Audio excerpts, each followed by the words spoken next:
കേരള കോൺഗ്രസിനെ സംബന്ധിച്ചിടത്തോളം പാലാ നിയമസഭാ മണ്ഡലം വളരെ നിർണായകമാണ്. കുഞ്ഞുമാണി മത്സരിക്കും, അതായത് ജോസ് കെ മാണി അവിടെ മത്സരിക്കുമെന്ന് ആ പാർട്ടിയുടെ മന്ത്രിയായിട്ടുള്ള റോഷി അഗസ്റ്റിൻ 2 തവണ പറഞ്ഞു. 2 തവണയും ജോസ് കെ മാണി അതിൽ പിടികൊടുക്കാതെ സ്ലിപ്പായി മാറുന്നതാണ് കാണുന്നത്. അവിടേക്ക് ഷോൺ ജോർജ് NDAയുടെ കാൻഡിഡേറ്റായിട്ട് വരുമെന്നാണ് കേൾക്കുന്നത്. ഇന്ന് വരെ പാലായിൽ ഒരു ക്രൈസ്തവ സമുദായത്തിൽ നിന്നൊരാൾ BJP സ്ഥാനാർത്ഥിയായിട്ട് മത്സരിച്ചിട്ടില്ല. നിലവിൽ മാണി സി കാപ്പൻ അവിടെ വിജയിച്ച് കയറിയതാണ്. മാണി സി കാപ്പൻ വിജയിച്ചത് ജോസ് കെ മാണിയോടുള്ള എതിർപ്പ് കൊണ്ടാണെന്നും പറയപ്പെടുന്നു. മാത്രമല്ല, ഈ പാലായിൽ ഇസ്ലാം മതത്തിൽപ്പെട്ട ആളുകളുടെ ഒരു വ്യാപനം കൂടുതലായിട്ട് വരുന്നത്. അവിടുത്തെ പാലാ ബിഷപ്പിനെ തടയുന്ന സംഭവം ഉണ്ടായിട്ടുണ്ട്. ഈരാറ്റുപേട്ടയിലെ തെരഞ്ഞെടുപ്പിൽ മുസ്ലിം സമുദായമാണ് എല്ലാ കാര്യങ്ങളും നിർണ്ണയിക്കുന്നതെന്ന് പറയുന്നുണ്ട്. പാലാ ടൗണിൽ പോലും വ്യാപാര സ്ഥാപനങ്ങളിലേക്ക് ഇസ്ലാം മതത്തിൽപ്പെട്ടവരുടെ കടന്നുകയറ്റമുണ്ട്. ഇതെല്ലാം കൂടെ കൂട്ടി വായിച്ചാൽ 50% ക്രൈസ്തവരും 50% ഹിന്ദു മതത്തിൽപ്പെട്ടവരും ഉണ്ട് എന്ന് കരുതപ്പെടുന്ന പാലാ നിയമസഭാ മണ്ഡലം ഒരു നിർണായകമായ ചർച്ചാ വിഷയമാകുമോ? അതൊരു ചർച്ചാ വിഷയം തന്നെയാണ്. ഷോൺ ജോർജിന് അനുകൂലമായൊരു ഘടകം എന്താണെന്ന് വെച്ചാൽ, ഇത്തവണ ചർച്ച് സഭ ആരുടെ കൂടെ നിൽക്കും, അതൊരു പ്രശ്നമാണ്.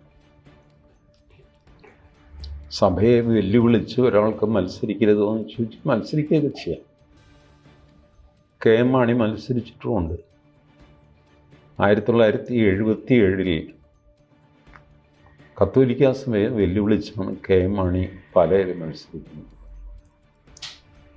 സഭയുടെ അന്നത്തെ ബിഷപ്പ് വയലിൽ പിതാവ് സെബാസ്റ്റ്യൻ വയൽ, ഡെപ്യൂട്ടി അസിസ്റ്റൻ്റ് ബിഷപ്പ് പള്ളിക്കാപ്പറമ്പൻ, ജോസഫ് പള്ളിക്കാപ്പറമ്പൻ, ആ പേര് പള്ളിക്കാപ്പറമ്പനാണ്. ഇവർ ഓപ്പൺ ജീപ്പിൽ കോൺഗ്രസ്സിന് വേണ്ടി വോട്ട് പിടിച്ചു സഭ പാലായിൽ. എന്നിട്ട് മാണി 3000 വോട്ടിന് ജയിച്ചു.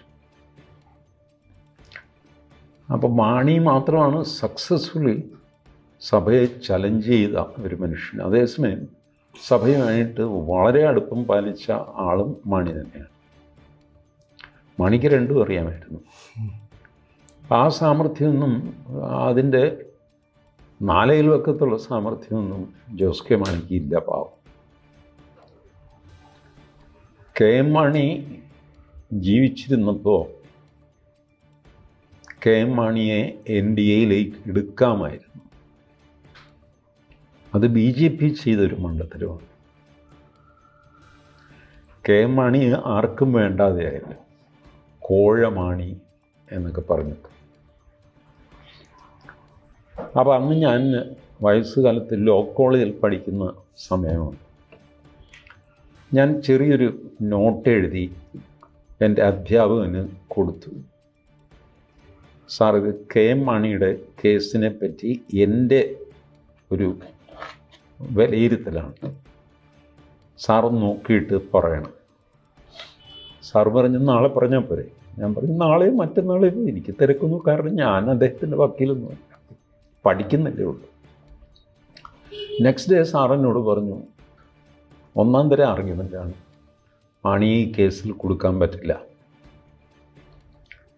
കാരണം ഞാൻ ലോ കോളേജിൽ പഠിക്കുന്നതിന് മുമ്പ് തന്നെ നിയമം കുറേയധികം എനിക്കറിയാം. പ്രിവെൻഷൻ ഓഫ് കറപ്ഷൻ ആക്റ്റൊന്നും KM മാണിക്കെതിരെ നിൽക്കില്ല. വെറുതെ ഒരു പ്രചരണമായിരുന്നു, വെറും വെറുതെ ഒരു പ്രചരണം. എല്ലാവരും വിട്ടുകളഞ്ഞു. ഉമ്മൻചാണ്ടി അതിനകത്ത് വലിയൊരു പ്രതിയായിരുന്നു. അതിന് കാരണം എന്താണെന്ന് വെച്ചാൽ, KM മാണി ഇടതുപക്ഷത്തേക്ക് പോകും എന്നൊരു ധാരണ വന്നു. ഒരുപക്ഷെ പോകാൻ KM മാണി മോഹിച്ച് കാണും. ഇടതുപക്ഷത്തിൻ്റെ ഒരു സംസ്ഥാന സമ്മേളനം, എന്തോ ഒരു കുന്തം, അതിനോട് ചേർന്ന് സാംസ്കാരിക സമ്മേളനം നടക്കും. ഈ സാംസ്കാരിക സമ്മേളനത്തിലാണ് കാല് മാറാൻ പറ്റിയ ആൾക്കാരെ വിളിച്ച് പ്രസംഗിപ്പിക്കുന്നത്.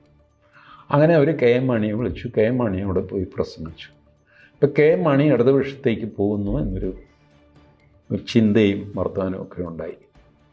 അതിൻ്റെ പേരിലാണ് KM മാണിയെ എല്ലാവരും കൂടെ നാറ്റിച്ചത്. എന്തുമായിക്കോട്ടെ, അതൊക്കെ കഴിഞ്ഞുപോയി. KM മാണി സ്വർഗസ്ഥനായി, എല്ലാം കഴിഞ്ഞു. ഷോൺ ജോർജിനെ സംബന്ധിച്ചിടത്തോളം ഇപ്പോൾ അനുകൂലമായ ഒരു നിലപാട് സഭയ്ക്ക് എടുക്കേണ്ടി വരും. അത് സഭയുടെയും കൂടെ ഒരു ആവശ്യമാണ്. പ്രത്യേകിച്ച് പാലായിൽ സഭാതർക്കത്തിൽ പോപ്പുലർ ഫ്രണ്ട് ഇടപെട്ടു എന്നൊരു വാർത്ത കണ്ടിരുന്നു. അതെ. ഇപ്പോൾ പോപ്പുലർ ഫ്രണ്ടിൻ്റെ റീച്ച് എവിടം വരെ എത്തി എന്ന് ആലോചിച്ചു നോക്ക്. ഞാൻ സിനിജിയോട് പറഞ്ഞില്ലേ ഈ പാലയെ മുസ്ലിങ്ങൾ എൻസർക്കിൾ ചെയ്യുന്ന കാര്യം. അതെ. പാലയിലെ സുഹൃത്തിനെ ഞാൻ വിളിച്ച് ആദ്യം പറഞ്ഞപ്പോൾ അവൻ എന്നെ വർഗീയവാദി എന്ന് വിളിച്ചു. പക്ഷേ 4-5 വർഷം കഴിഞ്ഞപ്പോൾ അതേ സുഹൃത്ത് എന്നെ വിളിച്ചു, നീ പറഞ്ഞത് ശരിയായിരുന്നു. അത് പാലയിൽ പോയാൽ അന്ന് തന്നെ കാണാമായിരുന്നു. ഇപ്പോഴല്ല, ഒരു 10-15 വർഷം മുമ്പ് നടന്ന സംഭവമാണ് ഞാൻ പറഞ്ഞത്. നിഷ്പക്ഷരായ ആളുകൾക്ക് ഈ ഡെമോഗ്രാഫിക് ചേഞ്ച് ഫീൽ ചെയ്യും. ഞാൻ താമസിക്കുന്ന സ്ഥലത്ത് ഡെമോഗ്രാഫി മാറുന്നത് എനിക്ക് അറിയാൻ പ്രയാസമാണ്. സിനിജി വരുമ്പോൾ മനസ്സിലാവും. കഴിഞ്ഞ തവണ വന്നപ്പോൾ ഈ കണ്ട കടയല്ല കട, അന്തരീക്ഷം മാറിയിരിക്കുന്നു. എന്നെ സമയത്തോളം വളരെ പതുക്കെയാണ് ഇത് മാറുന്നത്. അങ്ങനെയാണ് നമ്മൾ ഈ പഴയ കൂട്ടുകാരനെ കാണുമ്പോൾ നിനക്ക് കഷണ്ടി കയറിയല്ലോടാ, അവനും അപ്പോഴാണ് അവനറിയുന്നത് അവന് കഷണ്ടി കയറിയുന്നത്. കാരണം ഈ കഷണ്ടി വളരെ പതുക്കെയാണ്, ഇൻക്രിമെൻ്റലായിട്ടാണ് കയറുന്നത്. അപ്പം നമുക്ക് തിരിച്ചറിയാൻ പറ്റില്ല നമുക്ക് കഷണ്ടി കയറിയുന്നത്. ബട്ട് ഒരു 5 കൊല്ലത്തെ ഗ്യാപ്പിൽ നമ്മളെ കാണുന്ന നമ്മുടെ സുഹൃത്ത് പറയും, എന്താടാ ഇത് എന്ന് ചോദിക്കും. ഇതാണ്. അപ്പോൾ ഈ ഡെമോഗ്രാഫിക് ഷിഫ്റ്റ് ഇതുപോലെയാണ്, അറിയില്ല. അങ്ങനെ മെല്ലെ അത് മാറിയത്. പിന്നീട് പോപ്പുലർ ഫ്രണ്ട് പെട്ടെന്നൊരു ദിവസം പാല ബിഷപ്പിൻ്റെ വസതിയിലേക്ക് മാർച്ച് ചെയ്തപ്പോഴാണ് ക്രിസ്ത്യാനികൾ ഞെട്ടിപ്പോയത്. എന്നാൽ അവർക്ക് കാര്യമായിട്ടൊന്നും ചെയ്യാൻ പറ്റില്ല. ഇപ്പോഴും പാലാ ബിഷപ്പ് കല്ലറങ്ങാട്ടിനെതിരെ ഇട്ട FIR പിണറായി വിജയൻ ക്ലോസ് ചെയ്തിട്ടില്ല. ഇപ്പോഴും ഉണ്ട് FIR. അതിങ്ങനെ ഡെമോക്രാസിൻ്റെ വാള് പോലെ പാലാ ബിഷപ്പിൻ്റെ തലയിൽ നിൽക്കുന്നുണ്ട്. ഈ FIR ക്ലോസ് ചെയ്യണം എന്നുള്ളതായിരിക്കണം ഷോൺ ജോർജിൻ്റെ ആദ്യത്തെ ആവശ്യം. ഞാൻ ഈ സഭയെ എന്തെങ്കിലും കള്ളം പറഞ്ഞ് ഷോൺ കൂടെ നിർത്തണം എന്ന് ആഗ്രഹിക്കുന്നവനല്ല. അങ്ങനെ ചെയ്യുകയും ചെയ്തു. സത്യം പറഞ്ഞ് വോട്ട് പിടിക്കാം. കേരളത്തിൽ ഇപ്പോഴും രാഷ്ട്രീയത്തിൽ സത്യം പറഞ്ഞ് വോട്ട് പിടിക്കാം, കള്ളം പറയുന്ന കാര്യമില്ല. പ്രത്യേകിച്ചും PC ജോർജിൻ്റെ മകൻ ഷോൺ ജോർജ് കള്ളം പറയില്ല. നമ്മളെന്തൊക്കെ പറഞ്ഞു കഴിഞ്ഞാലും ഉണ്ടല്ലോ, കേരള രാഷ്ട്രീയത്തിൽ കള്ളം പറയാത്തൊരു മനുഷ്യനാണ് PC ജോർജ്. സത്യം മുഴുവൻ പറഞ്ഞില്ല എന്ന് വരും. കാരണം അത് ആർക്കെങ്കിലുമൊക്കെ അസൗകര്യമാകുമോ, മാനനഷ്ടം ഉണ്ടാകുമോ, പ്രയാസമാകുമോ എന്ന് വിചാരിച്ചിട്ട് ചില സത്യങ്ങൾ പറയാതെ വയ്ക്കും. പക്ഷെ പറഞ്ഞത് സത്യമായിരിക്കും. അത് ജോർജിൻ്റെ ഒരു പ്രത്യേകതയാണ്. ആ ഗുണം ഷോൺ ജോർജിനുണ്ട്. ഷോൺ ജോർജ് അനാവശ്യമായിട്ട് വീമ്പടിക്കാറില്ല. കൂടെ പത്രസമ്മേളനം നടത്താറില്ല. കൂടെ പ്രസ്താവന ഇറക്കാറില്ല. ഒരു പ്രസ്താവന ടൈപ്പ് ചെയ്തിട്ട് സകല പത്രങ്ങളിൽ എത്തിച്ചു കൊടുക്കാൻ വലിയ പ്രയാസമൊന്നുമില്ല. പക്ഷെ ഇതിനൊന്നും പോകാറില്ല. കോൺട്രവേഴ്സിയിൽ ഷോൺ ജോർജ് പെടാറില്ല. അച്ഛൻ പോയി പെടാറുണ്ട്, പക്ഷേ ഷോൺ ഇതുവരെ പെട്ടിട്ടില്ല. അതൊക്കെ ഷോണിൻ്റെ പോസിറ്റീവ് ഗുണങ്ങളാണ്. ഷോൺ ആരെയും തീക്ഷ്ണമായിട്ട് വിമർശിക്കാറില്ല. ഏറ്റവും തീക്ഷ്ണമായിട്ട് വിമർശിക്കുന്ന പോപ്പുലർ ഫ്രണ്ടിനെയാണ്. ബാക്കി ആരെയും CPM പോലും വിമർശിക്കും എന്നുള്ളതല്ലാതെ ആ ഭാഷ ഒരു സ്റ്റാൻഡേർഡിൽ നിർത്തും ഷോൺ. അക്കാര്യത്തിൽ അച്ഛൻ്റെ വാക്കുകളുടെ മൂർച്ച പോലും ഷോണിൻ്റെ വാക്കുകൾക്കില്ല. അത് അളന്ന് കുറിച്ച് തൂക്കിയൊക്കെയാണ് ഷോൺ സംസാരിക്കാറുള്ളത്. അപ്പോൾ കഴിയാവുന്ന ഫ്രണ്ട്സിനെ ഉണ്ടാക്കുന്ന ഒരു ക്വാളിറ്റി ഷോൺ ജോർജിനുണ്ട്. ഇപ്പുറത്ത് അങ്ങനെയുള്ള സ്ഥാനാർത്ഥിയില്ല. ഇപ്പം ജോസ് കെ മാണി കത്തോലിക്കനാണ്. ബട്ട് സംഹൗ ഈ മാണി സാറിനെ കോഴമാണി എന്ന് വിളിക്കുകയും മാണി സാറിൻ്റെ വീട്ടിൽ നോട്ടെണ്ണുന്ന യന്ത്രമുണ്ട് എന്ന് പ്രചരിപ്പിക്കുകയും മാണി സാറ് ബജറ്റ് അവതരിപ്പിക്കാൻ ശ്രമിച്ചപ്പോൾ ഉന്തും തള്ളും നടത്തി അതിനിടയ്ക്ക് സിനിജി ആ സീൻ ഓർക്കുന്നുണ്ടോ? മുണ്ടൊക്കെ മടക്കി കുത്തി. ബജറ്റിൻ്റെ ആ പെട്ടിയുമായിട്ട് മാണി സാർ തിങ്ങിഞ്ഞിറങ്ങി മറ്റേ എംഎൽഎമാരുടെ ഇടയ്ക്ക് ഇങ്ങനെ അങ്ങ് പോയിട്ട് 2 വാക്ക് പറഞ്ഞ് ബജറ്റ് അവതരിപ്പിച്ചു എന്ന് വരുത്തി. അതെ. അങ്ങനെ ദ്രോഹിച്ച LDFിൻ്റെ കൂടെ ഒരു മടിയുമില്ലാതെ LDFിൻ്റെ ഭാഗത്തുനിന്നൊരു സോറി പോലും ഡിമാൻഡ് ചെയ്യാതെ അവരുടെ തിണയ്ക്ക് പോയിരുന്ന് കഞ്ഞി കുടിച്ച ആളാണ് ജോസ് കെ മാണി. അത് സ്വന്തം അച്ഛനോട് ഒരു മകൻ ആ നന്ദികേട് ചെയ്യാൻ പാടില്ല. ശരി, രാഷ്ട്രീയമാണ്, നിങ്ങളൊരു നിലപാടെടുത്തു, അതിൽ ഉന്തും തള്ളും ഉണ്ടായി, ഇതൊക്കെ ചെയ്തു. ബട്ട് ഒരു സോറി, ഒരു അപ്പോളജി പറയണ്ടേ? കെ എം മാണിയെപ്പറ്റി ഞങ്ങൾ അന്ന് നടത്തിയ വിലയിരുത്തൽ തെറ്റാണ് എന്ന് ഇന്ന് മനസ്സിലാക്കുന്നു. എത്രയോ തെറ്റുകൾ പാർട്ടി 5, 10, 50 വർഷം കഴിയുമ്പോൾ സമ്മതിക്കാറുണ്ട്. അതെ. ഇതുകൂടെ സമ്മതിക്കാമായിരുന്നു. ജോസ് കെ മാണിക്ക് ഈ ഒരു കണ്ടീഷൻ വയ്ക്കാമായിരുന്നു. നിങ്ങൾ പരസ്യമായിട്ട് എൻ്റെ അച്ഛനെ ദ്രോഹിച്ചത് തെറ്റായിപ്പോയി എന്ന് പറയണം. മാപ്പ് പറയുകയും തലകുത്തി നീക്കുകയൊന്നും വേണ്ട. But you must acknowledge the mistake, then we will have an alliance. ഇതുപോലും ജോസ് കെ മാണി പറഞ്ഞില്ല. അത് ജോസ് കെ മാണിയുടെ ഭാഗത്തുനിന്നുണ്ടായ ഒരു ഗുരുത്തക്കേടാണ്. ആദ്യത്തെ പഞ്ചായത്ത് തിരഞ്ഞെടുപ്പ് വന്നു കഴിഞ്ഞപ്പോൾ ജോസ് കെ മാണിയെ കുറച്ച് സീറ്റ് ഇപ്പോൾ അങ്ങ് വലുതാകും എന്ന് വിചാരിച്ചു.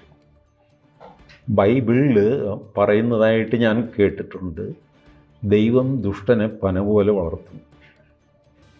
ജോസ് കെ മാണിയെ ദൈവം ഒന്ന് പന പോലെ വളർത്തി, തളർത്തി. ഇപ്പോൾ റോഷി അഗസ്റ്റിൻ പറഞ്ഞു കേൾക്കുന്നു, എനിക്ക് റോഷി അഗസ്റ്റിനായിട്ടൊന്നും അടുപ്പൊന്നുമില്ല കേട്ടോ. റോഷി അഗസ്റ്റിൻ മന്ത്രിസ്ഥാനം ഉപയോഗിച്ച്, അതിപ്പോൾ പറഞ്ഞിട്ട് കാര്യമില്ല, കേരള കോൺഗ്രസിൽ നേരത്തെ മുതൽ അങ്ങനെയാണ്. ഒരു മന്ത്രി എന്ന് പറഞ്ഞാൽ ഒരു അധികാരസ്ഥാനമാണ്. പാർട്ടി ചെയർമാൻ ബൈപ്പാസ് ചെയ്യപ്പെടുന്നു. അതുകൊണ്ടാണ് പലപ്പോഴും പാർട്ടി ചെയർമാനും മന്ത്രിയും ഒന്നാകുന്നത്. അതല്ല, അത് 2 സ്ഥാനം ഒരേപോലെ വഹിച്ചൂടാന്നൊക്കെ പറയും. ഇതൊക്കെയാണ് കേരള കോൺഗ്രസിൻ്റെ ഒരു പ്രശ്നം. കേരള കോൺഗ്രസിൽ ജോസ് കെ മാണി ചെയർമാനാണ്, റോഷി അഗസ്റ്റിൻ മന്ത്രിയാണ്. മന്ത്രിയുടെ ഒരു ഗ്രൂപ്പ്, ചെയർമാൻ്റെ ഒരു ഗ്രൂപ്പ് ഉണ്ടാകും. ഇൻവേരിയബിളി ഈ ഗ്രൂപ്പുകൾ തമ്മിൽ തല്ലി ഇത് രണ്ടാകും. ഇപ്പോൾ മിക്കവാറും ഈ തെരഞ്ഞെടുപ്പിന് മുമ്പ് തന്നെ ജോസ് കെ മാണി റോഷി അഗസ്റ്റിനെ പുറത്താക്കുമോ, അല്ലെങ്കിൽ റോഷി അഗസ്റ്റിൻ ഞാനാണ് യഥാർത്ഥ കേരള കോൺഗ്രസ് എന്ന് അവകാശപ്പെടുകയോ, 2 ചിഹ്നം ഞങ്ങൾക്ക് വേണമെന്ന് പറഞ്ഞിട്ട് 2 പേരും കൂടെ ഹൈക്കോടതിയിലേക്ക് ഓടുകയോ ഒക്കെ ചെയ്യുന്ന സീൻ നമുക്ക് കാണാൻ പറ്റും. ഈ LDFിൻ്റെ റാലിക്ക് തൊട്ട് മുമ്പ് ഈ ജോസ് കെ മാണിയുടെ ഒരു മീറ്റിംഗ്, അതായത് കേരള കോൺഗ്രസ് മാണിയുടെ ഒരു മീറ്റിംഗ് ആണ്. ആ മീറ്റിങ്ങിൽ വെച്ച് ഒരു പക്ഷേ UDFിലേക്ക് കേരള കോൺഗ്രസ് എം തിരിച്ചു പോകുന്ന ഒരു പ്രതീതി ഉണ്ടായി. ആ സമയത്താണ് റോഷി അഗസ്റ്റിനും റാന്നി MLA ആയിട്ടുള്ള പ്രമോദ് നാരായണനും പറയുന്നത് ഞങ്ങൾ LDFിനൊപ്പം ഉറച്ചു നിൽക്കുമെന്ന്. അത് ഈ ജോസ് കെ മാണിയെ വല്ലാതെ അലോസപ്പെടുത്തി. മാത്രമല്ല, ഇവിടെ മത്സരിച്ചാൽ തോറ്റു പോകുന്ന ഒരു ആശങ്ക ജോസ് കെ മാണിക്കുണ്ടെങ്കിൽ ഇവിടെ തന്നെ മത്സരിക്കും. ഒരു ചെയർമാൻ, പാർട്ടി ചെയർമാൻ ധൈര്യപൂർവ്വം അവിടെ മത്സരിക്കണമെന്ന് റോഷി അഗസ്റ്റിൻ ആഗ്രഹിച്ചാൽ ഒരുപക്ഷെ ജോസ് കെ മാണി പരാജയപ്പെടുകയും വീണ്ടും റോഷി അഗസ്റ്റിൻ വിജയിച്ചു വരികയും ചെയ്താൽ പാർട്ടിയുടെ പിടി തൻ്റെ കയ്യിൽ ഒതുങ്ങുമെന്നുള്ള ചിന്തയുണ്ടാവില്ലേ? ഉണ്ടാവാം. ഇതൊക്കെ രാഷ്ട്രീയത്തിൽ ഇതെല്ലാം ഉള്ളതാണ്, പ്രത്യേകിച്ച് കേരള കോൺഗ്രസിൻ്റെ രാഷ്ട്രീയത്തിൽ. കേരള കോൺഗ്രസ്സുകൾക്ക് പിളരാൻ വലിയ കാരണമൊന്നും വേണമെന്നില്ല, വെറും പേഴ്സണൽ റിഫ്റ്റ് മതി. അത് വെച്ചിട്ട് പാർട്ടി പ്രവർത്തിക്കളയും. അതല്ലെങ്കിൽ ഇപ്പം ഈ അനൂപ് ജേക്കബ് ഒറ്റയ്ക്ക് നിൽക്കുന്നത് എന്തിനാണ്? ഏത് മോക്ഷത്തിനാണ് കേരള കോൺഗ്രസ് അനൂപ് വിഭാഗം? ജേക്കബൊക്കെ മരിച്ചിട്ട് കാലത്ത് കേരള കോൺഗ്രസ് അനൂപ് ഒരു സീറ്റുമുണ്ട്. ഇങ്ങനെയാണ് കേരള കോൺഗ്രസിൻ്റെ ഡൈനമിക്സ്. അപ്പോൾ ഈ വീക്കായ കേരള കോൺഗ്രസ് LDFന് മാണി സി കാപ്പൻ കഴിഞ്ഞ തവണ ജയിച്ചു, ഇത്തവണ ജയിക്കും ലക്ഷണമില്ല. ആ ഒരു ഊർജവും മാണി സി കാപ്പനില്ല. ഒരു തിരഞ്ഞെടുപ്പ് ഫൈറ്റ് ചെയ്യണമെന്ന് പറഞ്ഞാൽ ആരോഗ്യം വേണം. ഫസ്റ്റ് ഓഫ് ഓൾ വേണ്ടത് ആരോഗ്യം. അതല്ലെങ്കിൽ നിങ്ങൾ അത്ര പോപ്പുലറായിരിക്കണം. ഇപ്പോൾ VS അച്യുതാനന്ദൻ, പിണറായി വിജയൻ തന്നെ is not that healthy. Nayanar, Gouriamma ഇവരൊക്കെ വളരെ വയസ്സായി, ആരോഗ്യം കുറവാണെങ്കിലും അവർ നേരത്തെ നിക്ഷേപിച്ച ജനപിന്തുണയുണ്ടല്ലോ, അവരുടെ ഫിക്സഡ് ഡെപ്പോസിറ്റ് അവരുടെ കയ്യിലുണ്ട്. അതിൻ്റെ പുറത്ത് കിട്ടാനായിട്ട് 2-3 പ്രസംഗങ്ങളൊക്കെ മതി. ആ അവസ്ഥയല്ല മാണി സി കാപ്പൻ്റെ, ആ അവസ്ഥ ഒട്ടുമല്ല ജോസ് കെ മാണിയുടെ. ഷോൺ ജോർജിന് ഒരു ഫ്രഷ് ഫേസാണ്. സഭയുമായിട്ട് വളരെ പെട്ടെന്ന് ഗുഡ് ടേംസിലെത്താൻ പറ്റും, കാരണം ഈ പോപ്പുലർ ഫ്രണ്ട് ഫാക്ടർ ഉള്ളതുകൊണ്ട്. പോപ്പുലർ ഫ്രണ്ടാണ് ഇവരെ കൊണ്ട് വഴക്കിടിച്ചത് എന്നുള്ളത് വലിയൊരു പ്രശ്നമല്ലേ വാസ്തവത്തിൽ. അതെ, അത് സഭയിലെ തന്നെ കുറേ അച്ഛന്മാരെ കൂടെ അത് ഡൗൺ പ്ലേ ചെയ്യുകയാണ്. വാസ്തവത്തിൽ it's A very serious issue, very serious issue. കാരണം പോപ്പുലർ ഫ്രണ്ട് മറ്റ് സമുദായങ്ങളിലേക്കൊന്നും കയറിയിട്ടില്ല. ഈഴവരുടെ ഇടയ്ക്ക് കയറിയിട്ടില്ല, കയറാൻ പറ്റില്ല. NSSൽ കയറിയിട്ടില്ല, കയറാൻ പറ്റില്ല. പിന്നെ ജാതി ഇല്ലാത്ത ഹിന്ദു കൂട്ടായ്മയായ RSSൽ കയറാൻ പറ്റില്ല. പക്ഷെ കയറാൻ പറ്റിയത് അവർക്ക് ക്രൈസ്തവ സമുദായത്തിലാണ്. ബട്ട് ക്രിസ്ത്യാനിയല്ല അവർ മതം മാറിയിട്ടൊന്നുമില്ല. ബട്ട് ഓപ്പറേറ്റ് ചെയ്യാൻ പറ്റിയ ഫോഴ്സസ് സഭയുടെ നേതൃത്വത്തിലുണ്ട്. ഈ ജോസഫ് മാഷിൻ്റെ കൈവെട്ടിയപ്പോൾ കൈവെട്ടപ്പെട്ട ജോസഫ് മാഷിനെ പിരിച്ചുവിട്ട യോഗ്യന്മാരാണ് സഭയിലുള്ളത്. അത് ഇസ്ലാമുമായിട്ടുള്ള ഒരു കൂട്ടുകെട്ടിൻ്റെ ഭാഗമാണ്. അപ്പം ഇതിലെ സഭയിലെ ഒരു സെക്ഷൻ എപ്പോഴും പ്രോ ഇസ്ലാമാണ്. അതുകൊണ്ടാണ് ലവ് ജിഹാദ് ഉണ്ട് എന്ന് അവരുടെ സിനഡ് കൂടി പ്രമേയം പാസ്സാക്കിയാൽ അടുത്ത മണിക്കൂറിൽ പോൾ തേലക്കാട്ട് ഇറങ്ങിയിട്ട് അത് ശരിയല്ല എന്നിട്ട് സഭാ സിനഡ് കൂടിയിട്ട് പാസ്സാക്കിയ പ്രമേയമാണ്. പോൾ തേലക്കാട്ടിന് സിനഡിലും ഇല്ല, ഒന്നുമില്ല, ഒരു സ്ഥാനമില്ല. കത്തോലിക്ക സഭയുടെ മുൻ വക്താവാണ് പോൾ തേലക്കാട്ട്. പക്ഷേ ലവ് ജിഹാദ് ഉണ്ട് എന്ന് പറയുന്ന നിമിഷം ചാനലുകൾ ക്യാമറയുമായിട്ട് ഓടി തേലക്കാട്ട് അച്ഛൻ്റെ അടുത്ത് പോകും. അച്ഛോ ലവ് ജിഹാദ് ഇല്ല എന്ന് പറയുമ്പോൾ ഇതാണ് മുസ്ലിം വിധേയത്വം. അങ്ങനെ വിധേയത്വമുള്ള കുറേ അധികം പേര് സഭയിലുണ്ട്. ഞാൻ മറ്റുള്ളവരുടെ പേര് പറയാത്തത് അവരൊന്നും എൻ്റെ സുഹൃത്തുക്കളല്ല. തേലക്കാട്ടച്ഛൻ എൻ്റെ സുഹൃത്താണ്, അതുകൊണ്ട് ധൈര്യമായിട്ട് പേര് പറഞ്ഞു. കാരണം ഞാനിത് പേര് പറയുമെന്ന് അങ്ങർക്കറിയാം, അതുകൊണ്ട് ഞങ്ങളത് പ്രശ്നമൊന്നുമില്ല. അപ്പോൾ ഈ ഒരു ഫാക്ടർ ഷോണിന് അനുകൂലമായ ഫാക്ടറാണ്. പിന്നെ BJPക്ക് തരക്കേടില്ല, അവർക്ക് വോട്ട് കുറവാണെങ്കിലും പാലായിൽ അവർക്ക് തരക്കേടില്ലാത്ത സംഘടനാ സംവിധാനമുണ്ട്. ഇതിനൊക്കെ ആവശ്യം ഒന്നാണില്ല, സംഘടനാ സംവിധാനം വേണമല്ലോ താഴെ വർക്ക് ചെയ്യാനായിട്ട്. അപ്പോൾ അതും BJPക്ക് താരതമ്യേന സ്ട്രോങ് ആയിട്ടുള്ള ഒരു സംഘടനാ സംവിധാനമാണ്. ഇനി അടിക്കുറിപ്പായിട്ട് പറയാം, പാലയിൽ ഷോൺ ജോർജ് ആണോ മത്സരിക്കുന്നത് നമുക്ക് രണ്ടുപേർക്കും ഇപ്പോഴും തീർച്ചയില്ല. ഷോൺ ജോർജ് പാലയിൽ മത്സരിക്കും എന്നുള്ള പ്രാഥമികമായ ഒരു അസംഷനിലാണ് നമ്മൾ ഇതിങ്ങനെ കെട്ടിപ്പൊക്കി കൊണ്ടുവരുന്നത്. ഷോൺ ജോർജ് പാലയിൽ മത്സരിച്ചില്ലെങ്കിൽ നമ്മളുടെ ഈ വീഡിയോ വൃഥാവിലായിപ്പോകും. നമുക്ക് കാത്തിരുന്ന് കാണാം.